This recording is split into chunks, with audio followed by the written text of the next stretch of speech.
Hello students, good morning to all of you. In the last video we have just started center of mass concept.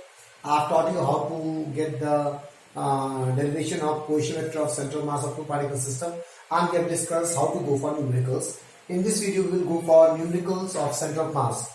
You have received a PDF numericals of center of mass. In that PDF, go for example number 2. Okay, so let's start with the example number 2. What the example says, find the center of mass of three particles are the vertices of an equilateral triangle. So we have an equilateral triangle here. Okay, this is an equilateral triangle. Okay, and we have to find the center of mass of three particles at the. There are three particles at the center, at the vertices of a triangle. The particles are 100 gram. Okay, next is let me take it as M1, M2, and M3. And write it down. What is M1? M1 is 100 gram. And what is M2? M2 is 150 gram. And what is M3? M3 is 200 gram respectively. Now, when you arrange these masses, it needs to be arranged in a particular order. Since it is a 3 vertex, so there is no problem. But if it is a 4 vertex, so you have to go from starting with one vertex, you have to go either clockwise or anti-clockwise. The particular order you have to maintain. जहाँ पे वो order का कोई tension नहीं है, because 3 vertex कहीं भी रख दो वो तुम ऑर्डर में अपने आप हो जाएगा. But if it is a 4 vertex, for example the same question में comes in a square. If it comes with a square, then what your job is? The job is that you start with any one of the vertex and go clockwise or anti-clockwise in a particular order. Okay. So each side of length is, what is the length of each side? It is 0.5 meter. That is each side length is L. And you have to find the center of mass. That means you need to locate the center of mass. Okay. For I told you location of center of mass, we do it by coordinates. So we need coordinates. We need to find the coordinates of center of mass. To get the coordinates of center of mass, we need the coordinates of individual masses. According to theory, to get the coordinates of individual masses, we need axes. तो पहले मुझे axis बनाना पड़ेगा. अब ये axis matter करता है from student to student, कौन सा एक्सिस बनाएगा. So I am taking this as X axis and this as Y axis. ठीक है, because I need coordinates. Okay, तो इसका कोऑर्डिनेट क्या हो गया? इसका कोऑर्डिनेट हो गया 0,0. बड़ा आराम से आ गया. इसका कोऑर्डिनेट हो गया 0,0. Done class. Now next it's too difficult. So it will have only two coordinates, x1 and y1. Because a triangle is a 2D. Z नहीं होगा class. Okay, only x and y होगा. Now, what is this coordinate? So what is this length? This length is 0.5. ये coordinate क्या होगा? Along x-axis 0.5, along y-axis 0. So it is 0.5, 0. इसका coordinate आ गया 0.5, 0. अब इसका coordinate क्या होगा? इसका coordinate निकालने के लिए तुम्हें ये distance चाहिए यहाँ से यहाँ तक का, और तुम्हें ये distance चाहिए यहाँ से यहाँ तक का. So that you can write down the coordinates, right? Now my job is to calculate this distance. ये distance कितना होगा और ये length कितना होगा. Because to get this coordinate, I need this distance along x, I need this distance along y. ये कैसे करूँ? So it's an equilateral triangle. That means this altitude will be also equals to median. ये तो मुझे पता है. तो ये कितना होगा? 0.5 का आधा हो जाएगा ये. Clear? Or in other way around, we can also calculate this. This is 60. This is 60. This we know it is L. Use trigonometry. 60 यहाँ से निकल जाएगा. We can use trigonometry also. What is sin 60? Sin 60 is perpendicular by hypotenuse. Perpendicular by hypotenuse. What is perpendicular? L sin 60. Sin 60 is root 3 by 2. Okay, that is root 3 by 2 into 0.5. हो गया. Root 3 by 2 into L. Clear class? I hope you understand what I'm trying to say. So it is 0.5 by 2 root 3. ये distance मिल गया मेरे को. This is your P. Next I need this distance. So cos 60 लगा दो. Cos 60 is base by hypotenuse. And what is base? L cos 60. L is what? 0.5. Cos 60 is what? Half. That is 0.5 by 2. तो ये मिल गया 0.5 by 2 divided by ये मिल गया. ये length कितना है? 0.5 root 3 by 2. So we got all the coordinates. Okay, now we can easily substitute the formula. So let me do the calculations. Okay, so let's see x comma y is the coordinate of center of mass. Then what is x? M1 x1 plus M2 x2 plus M3 x3.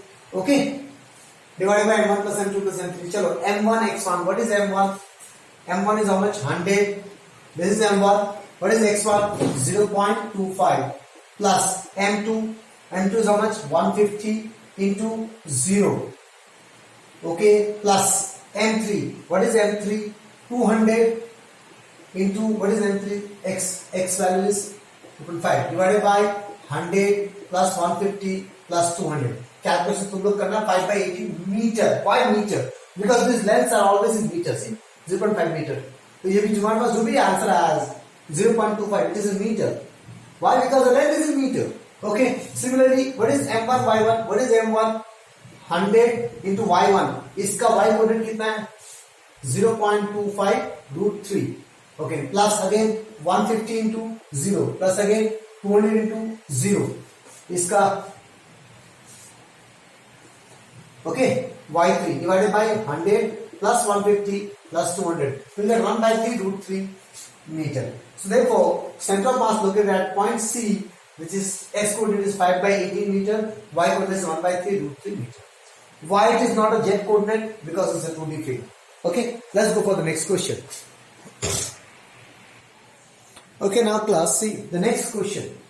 There are different types of sound.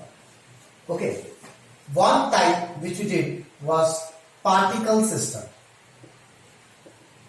That means we are dealing with the different particles having masses m1, m2, m3 like this. And the next type of sound is this type, that is mass distribution type. What is mass distribution type? It is shapes. We are dealing with the shapes where we are not dealing with individual particles. We are dealing with different mass distributions. Like एक shape है जिसमें total mass m है. ये एक particle नहीं है. Clear? जैसे मैंने यहाँ पे क्या किया है, एक L शेप का एक बॉडी ले लिया जिसका टोटल मास इसके पूरे एरिया में डिस्ट्रीब्यूटेड है.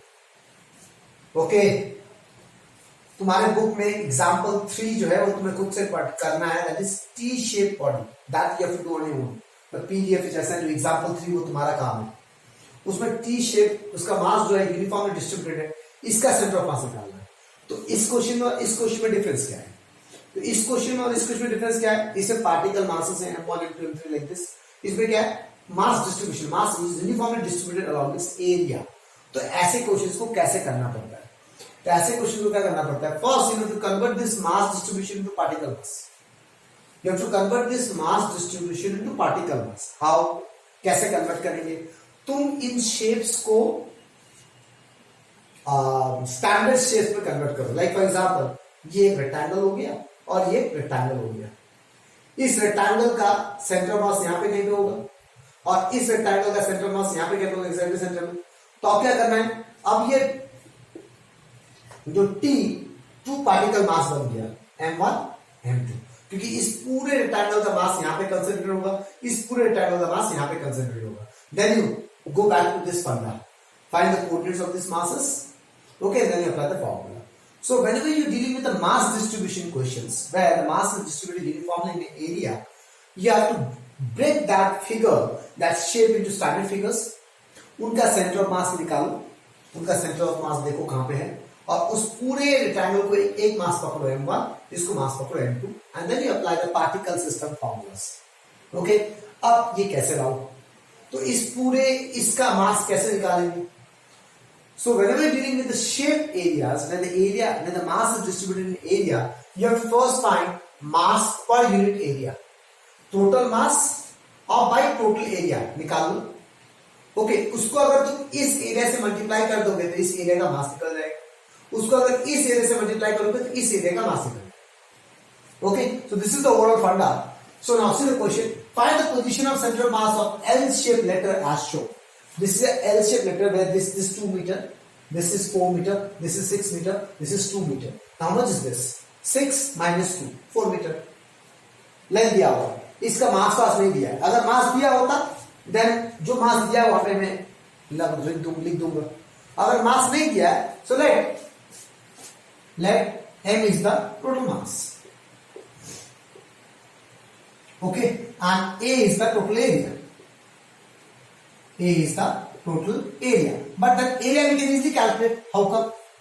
इसका एरिया इंटू इसका एरिया. ये एक रेक्टेंगल नहीं हो गया ऐसे, तो इसका रेक्टेंगल का एरिया क्या होगा 4 इंटू 2 प्लस इस रेक्टेंगल का एरिया क्या होगा अगेन 4 इंटू 2, ये 4 है into 2, 4 into 2 how much 8 plus 8 16 meter square is the area. Therefore sigma is the mass per unit area. Mass per unit area. तो mass is m, area is 16, m by 16. अगर मास का value दिया रहेगा वो निकालिए. ये कहां काम आएगा बाद में काम आएगा. ठीक है ना. ओके अब how to solve this question. तो मुझे पहले इस मास डिस्ट्रीब्यूशन को पार्टिकल मास बनाना है राइट क्लास. तो पहले हम पार्टिकल मास बनाते हैं. चलो इसको. तो ये था एल शेप बॉडी. इसके लिए मुझे एक्सिस चाहिए होगा. तो ये हो गया एक एक्सिस x, ये हो गया एक एक्सिस y. ओके ये टोटल 6 है. दैट मीन्स लिख दो यहां पे. ये टोटल कितना हो गया 6, ये टोटल कितना हो गया 4, ये टोटल कितना हो गया 2 और ये कितना हो गया 2. लिख दो metre metre metre metre. Now this mass is this total mass distribution divided into two masses. One is this, another is this. तो इसका जो मास होगा वो इसके सेंटर में लाई करेगा. तो ये रेक्टेंगल है, इसका सेंटर मास इसके सेंटर में लाई करेगा. मतलब मैं कह रहा है लाइक दिस. इसका कोऑर्डिनेट क्या होगा. ये टोटल क्या है 4, तो इसका x कोऑर्डिनेट 2 होगा. ये मतलब कहते हैं टोटल है 4, तो इसका आधा 2. ये टोटल कितना है 2, इसका आधा 1. दैट मींस यहां से यहां तक ये हो गया 1. तो take it as m1. So now this whole mass is converted into particle mass m1. Clear? Okay. अब इसका सेंटर कहां पे होगा, कैसे निकालेंगे इसका सेंटर. तो यहां से यहां तक क्या था 4 था. ओके तो ये क्या था. अगर मैं कोऑर्डिनेट्स के फॉर्म बोलूं ये 2 है, ये 6 है. तो 2 से 6 तक 4 है. तो इसका सेंटर कहां पे होगा 3 4. यहां पे क्या पे होगा करें से this is 4. Total is 4 centimetre. तो इसका आधा 2 सेंटीमीटर होगा. तो 2 से 2 सेंटीमीटर मतलब 4 सेंटीमीटर इन मीटर. और ये कितना होगा. ओके ये कितना होगा. तो ये टोटल कितना है 2, इसका आधा 1. दैट मींस ये हो जाएगा 1. ये हो गया मास m2. इसका कोऑर्डिनेट क्या होगा x is 1, y is 4. Okay तो अब मैं इसको कन्वर्ट कर दिया पार्टिकल मास में. Now we are dealing with two masses. एक हो गया यहां पे m1 whose x coordinate is 2 and whose y coordinate is 1, and another mass is m2 somewhere here whose x coordinate is 1 and whose y coordinate is 4. That is 1 comma 4. यहाँ पे 2 comma 1. Now we can apply the formula directly. I hope you understand the conversion class. The conversion जानना ही बहुत जरूरी है. We are considering this whole rectangle as one mass and we know उसका मास उसके centre of मास में लाई करेगा. तो इसका सेंटर ऑफ मास यहां पे कहीं पे होगा. एग्जैक्टली इसका आधा और इसका आधा. तो ये 2 है, 2 का आधा 1, ये 4 है, 4 का आधा 2, तो 2 का 1. ओके ये रेक्टेंगल है जिसका लेंथ कितना है 4 सेंटीमीटर. टोटल 6 था मतलब इसका कोऑर्डिनेट 6 होगा. तो ये 2 होगा क्योंकि यहाँ पे 2 सेंटीमीटर है. टोटल 4 है तो 4 का आधा 2 होता है. दैट मींस 2 के बाद और 2 सेंटीमीटर जाओ 2 मीटर जाता है. 4 मीटर इधर होगा और यहाँ पे 2 है, 2 का आधा 1 होगा. I hope you understand. Therefore coordinates of centre of mass x equals to m1 x1 m1 x1 plus m2 x2 divided by m1 plus m2.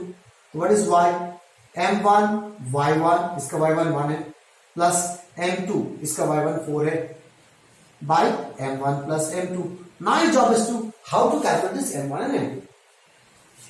Okay, so what is m1? Mass per unit area into area of this rectangle.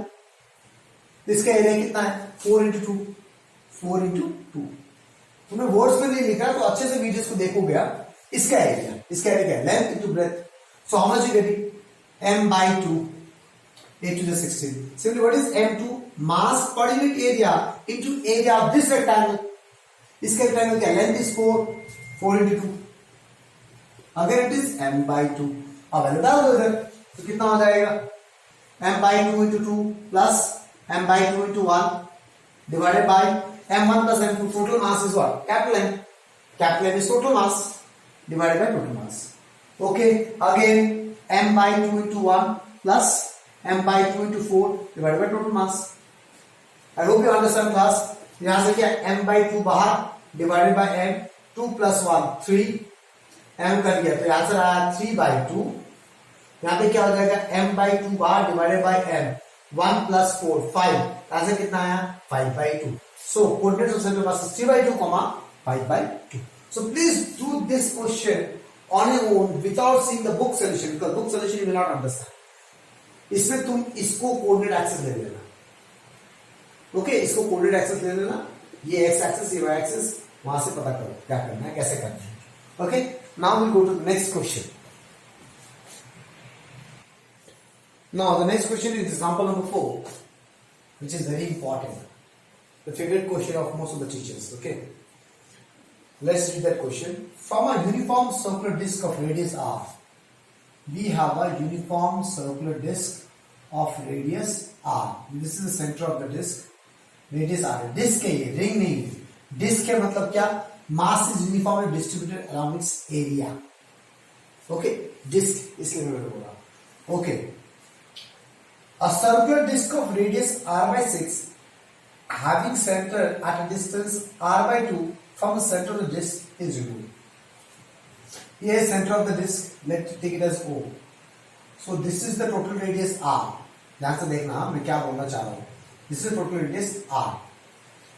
इस disc से एक और disc निकाला of radius r/6।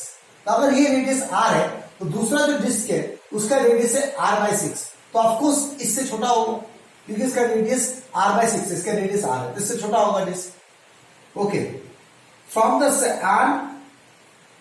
Circular disc of radius r/6 and having centre, इसका जो centre है वो at a distance r/2 from the centre of the disc, इस सेंटर से r/2 डिस्टेंस पे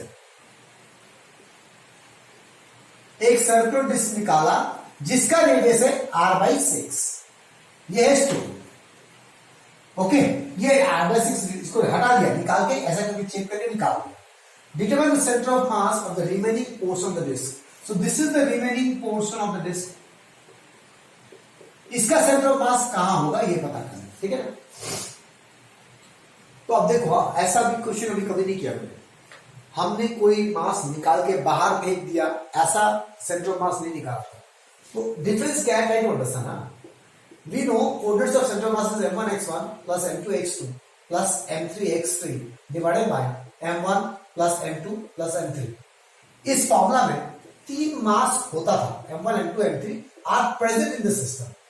इन तीनों मास में से अगर मैंने एक मास निकाल दिया तो जो मास निकाला उसमें माइनस आ जाएगा, बस। This is the change in the formula. जो मास में बाहर निकाल दूंगा उसमें माइनस आ जाएगा, ठीक है ना। अब तो यहां भी दो मास है, एक फुल डिस्क और एक ये डिस्क। तो इस फुल डिस्क को अभी ये क्या है, मास डिस्ट्रीब्यूशन, इसको पार्टिकल डिस्ट्रीब्यूशन में कन्वर्ट करते हैं।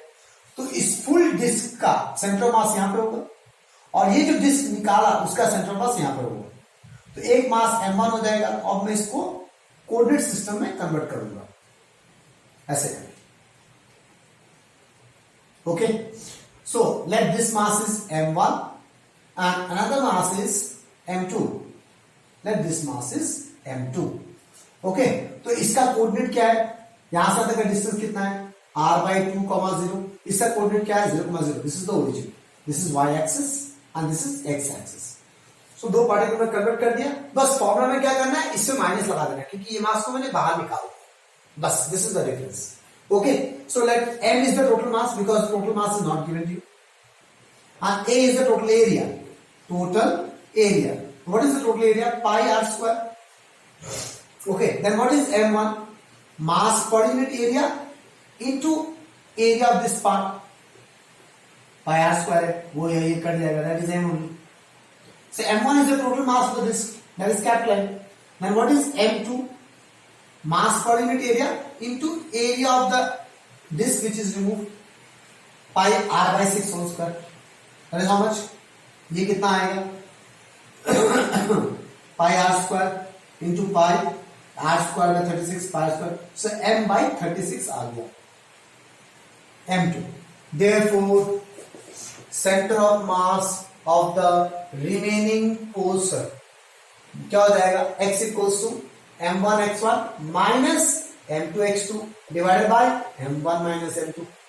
ओके, इसको सॉल्व कर लो। What is m1? Capital M, x1 is 0, capital M, इसमें कैपिटल मास था, टोटल डिस्क का मास था m1। ये m1 कौन सा मास है? ये जब नहीं निकाला था, मतलब पूरा डिस्क। और ये m2 कौन सा मास है? सिर्फ इस डिस्क का मास है, इस सर्कुलर पोर्शन का मास है। Try to understand nicely. Okay, minus m by 36 into x2, x2 is r by 2, इसका पोर्शन, इसका exponent r by 2। Okay, divided by m minus m by 36। Solve कर लो इसको। Minus m by 36 r by 2 divided by m minus m by 36 कितना हो जाएगा? 35 m by 36। ये कितना हो जाएगा? m by 36 में that is minus r by 70 is the x coordinate. अब y कोऑर्डिनेट निकालते हैं। m1 y1 minus m2 y2। y minus, क्योंकि ये मास में बाहर निकाल रहा हूं, m1 minus m2 that is m into y coordinate is 0 minus m by 36, again y coordinate is 0, m minus m by 36 that is equal to 0। Therefore centre of mass location क्या हो जाएगा? C minus r by 70 comma 0। अगर मैं बोलूं minus r by 70 that means centre of mass किधर चला गया? Negative x axis में, जहां पे कहीं पे सेंटर ऑफ मास चला गया, माइनस r by 70 इस तरफ हो गया, कॉमा 0, कॉमा 0 है that means it is still in x axis. X axis में इधर शिफ्ट हो जाएगा, मतलब यहां पे कहीं पे शिफ्ट हो जाएगा। ओके क्लास, ये एग्जांपल 4 था। एग्जांपल 5 तुम्हारा था। Okay, you do are your own. Let's go for the next question. Okay, now go to the next question. See, this question is not in the PDF, so I've written the question here. Two particles of mass 2 kg and 1 kg are moving along the same line with speed 2 meter per second and 5 meter per second. What is the speed of center of mass, COM? Center of mass if both particles are moving in first question same direction, second question opposite direction. So M1 is 2 kg, V1 is 2 meter per second, M2 is 1 kg, V2 is 5 metre पर second, same direction. तो same direction या तो towards left ले लो या तो towards right ले लो, कहीं भी ले लो, कोई फर्क नहीं पड़ता। मैंने राइट लिया है, तुम लेफ्ट ले लो, कोई फर्क नहीं पड़ता, ठीक है ना। सो मैंने लिया m1 इधर जा रहा है विद वेलोसिटी v1, m2 इधर जा रहा है with velocity v2। Now listen very carefully. We know for a two particle system उसका सेंटर ऑफ मास यहां पे कहीं पे होगा, तो this is centre of mass.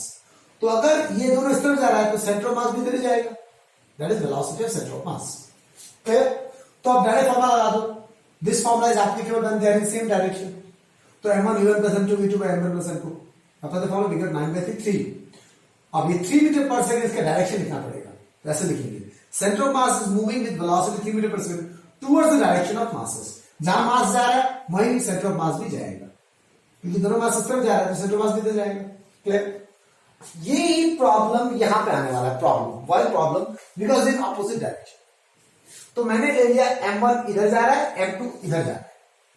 You can take in other way around. तुम कैसे भी इसका डायरेक्शन लो, तुम्हारा आंसर सेम ही आने वाला है हर किसी का। I will do the same question other way around also. Okay, तो जब दो ऑपोजिट डायरेक्शन होते हैं तो मुझे एक को माइनस लेना पड़ता है, ये प्रोटोकॉल ने बोला था। तुम अभी किसको माइनस लो, तो किसी को भी ले लो, you will get the correct answer and you will get the same answer only. कैसे?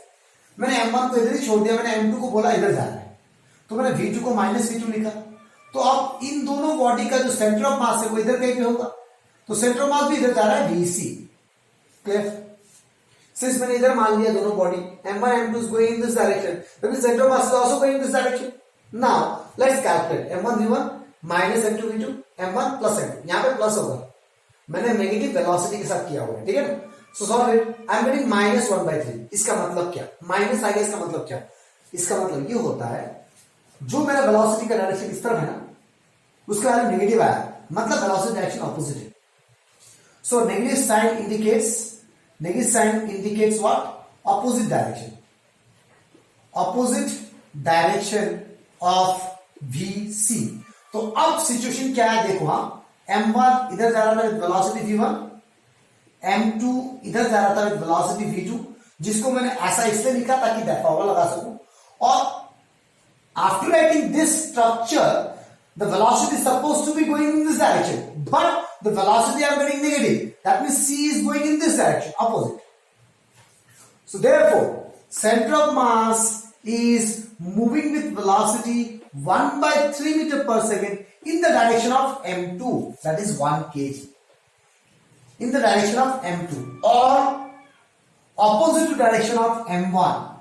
तो यहां पे क्या आया, in the direction of m2, that is 1 kg. अब और सपना तो नहीं आएगा ना V2 को नेगेटिव करना है, तो ठीक है, चलो मैं V1 को नेगेटिव करता हूं और V2 को ऐसे छोड़ दिया. तो अब मैंने बॉडीज को इस तरफ जाते हुए दिखाया, इसको ऐसे किया, इसको ऐसे कर रहा हूं, बिकॉज नो वन नोज किसको नेगेटिव करना है, right? So I should get the correct answer which ever term I will make it negative, so that I am showing. तो अगर मैंने दोनों बॉडीज को लेफ्ट की तरफ लिया है तो सेंटर ऑफ मास भी लेफ्ट की तरफ जाएगा क्लास, राइट? तो इसमें फॉर्मूला क्या होगा, minus m1 v1 plus m2 v2 bye m1 plus m2.